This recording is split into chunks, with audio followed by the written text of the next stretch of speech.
मन्नत पूरी होगी या नहीं, या मतलब शादी किससे होगी, और दूसरा लव करियर से। करेंगे या अरेंज करेंगे? मुझे दोनों में कोई प्रॉब्लम नहीं है। लव का अरेंज हो तो ज़्यादा अच्छा रहेगा, या लव होना चाहिए। बहुत अच्छा। और कोई बात बेटा? करियर से रिलेटेड मैं मतलब बेस्ट ऑप्शन क्या है मेरे लिए।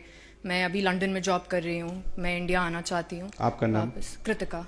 आपने तो मुझे बताया नहीं, नहीं। ना हमारी आपकी कोई बात हुई। नहीं। हम लिखा नाम कृतिका जी है, घर में प्रेत बाधा का कारण नहीं है, आपकी शादी विकास नाम के लड़के से होगी। वर्तमान में आप कनाडा एवं विदेश की भूमि एवं लंदन में भी योग बन रहा है, मतलब आप विदेश की भूमि पर कनाडा का योग बन रहा था, लंदन का योग बन रहा था।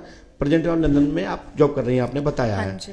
ठीक है, लेकिन आपकी शादी 2025-2026 के फरवरी तक होगी, और विदेश में ही होने का योग बनता है। लड़का इंडिया का होगा। समझ आ गया आपको? हाँ, समझ आ गया। आशीर्वाद।